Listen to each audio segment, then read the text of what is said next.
G'day all and welcome to Murder Valley. So you've just picked yourself up your first hoe track, and it might be an old vintage Tommy Turbo track like a Thunderloop Thriller or something from the late 80s, or it might be one of the more modern sets, and depending on which one, what you've got here depends on what you're looking at, what's in your set. So upgrades. If this is the one you've got in your set and you've started driving a few cars around, I can guarantee that one of the things that you're going to be frustrated with is how that the cars, when one comes off, the other one gets a power surge and takes off. So there's an easy way to fix that. But if you've got this one, or you've seen this one for sale, this is the Tri-Power Pack, and a lot of people recommend this as an upgrade, and yes, it is an upgrade from this, but only just. So beginner, intermediate and expert. So you're talking 8 volts, 12 volts and 18 volts, right? You're still only looking at 1 amp. Whereas this one, sorry it's a bit knocked about, 350 milliamp. So literally the best thing you can do with this, cut that plug off, throw this in the bin. Make sure you recycle it somewhere where they can do something with the copper in it, right? But this, a lot of people recommend this, and yes, it's an upgrade, right? If you've got a couple of these and you just want something for now and you don't want to spend any money, and you've got a couple of these, you can put these around your track. So hook one power and in one lane, and then another spot on the track, put another one, and put the controller in the other lane, and then you've got one power supply per lane. And then you won't be having as many problems as you will if you're just running a single one. But again, it's an upgrade, but only just.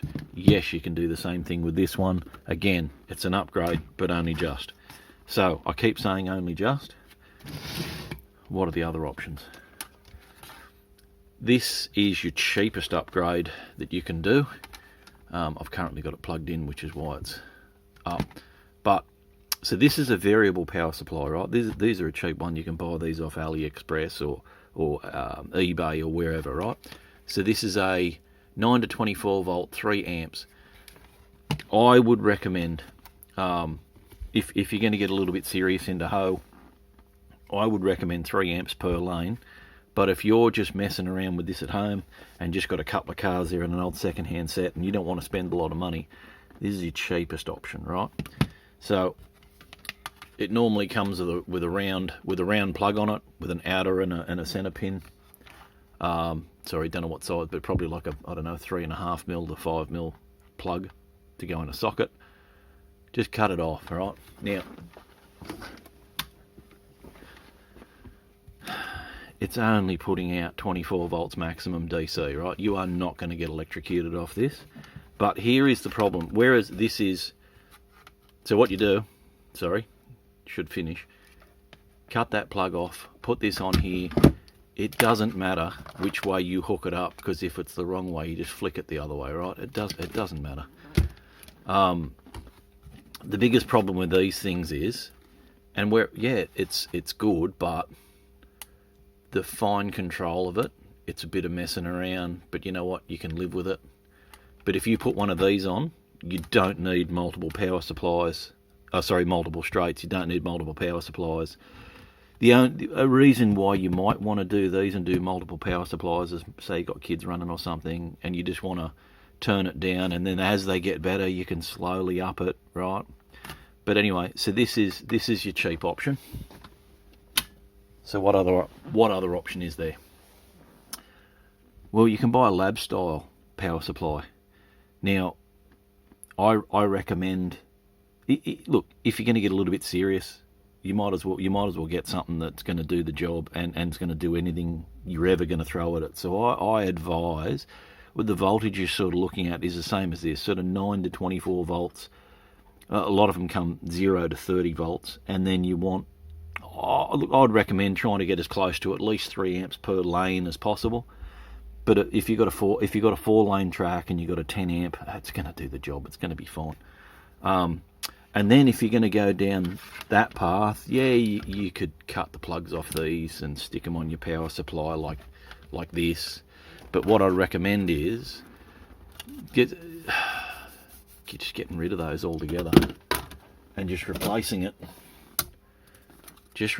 with a blank piece of track and then soldering to the bottom.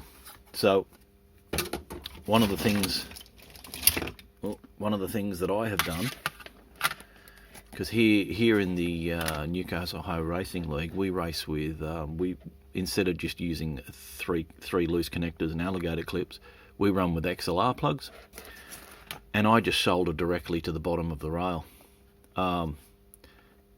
It's, if you've got access to a Baker's flux and a 30-watt soldering iron, that'll do the job. Score the rail up, but the beauty of it is then you get clear black with no markings on it. Because then if you've got multi-lanes, a lot of guys, well, we certainly do for racing, we go around and put coloured lines on, so it's like, you know, if you've got 4 lanes and you'll have red, blue, white and yellow, for example. So then if you've got these markings on them, the colours look a bit silly over the top. So I just reckon for having a clean track, I'd rather have a clean track. So anyway, that's my recommendations. So yeah, it's easy to upgrade your track. It's easy to get more, but it's just where's your line in the sand? Where's the maximum you'll go to? Some people it's this, some people it's a couple of these, some people it's this, some people it's the lab power supply. It's all up to you. No one's telling you what to do. I'm just showing you the options that are out there, and just trying to help people enjoy hoe scale. You know, probably a little bit upgraded from just plugging it all in and running it around your land room floor. Anyway, thanks for watching. Hope this video helps some of the new starters or some of the guys who have been into it for a while. If you like my content that I'm putting up, like and subscribe. I've got a few other things if you want to have a look at some other videos. But yeah, I've got stuff like resin casting, tuning cars, soon to be putting up some painting cars. Yeah, there's all sorts of stuff there. There's something there for everyone. Do as little or as much as you like. It's up to you. But I'm just putting it out there for the information. So anyway, thanks very much. Thanks to those who have come back and watching my videos. And there'll be more of this type of thing coming shortly. Thank you.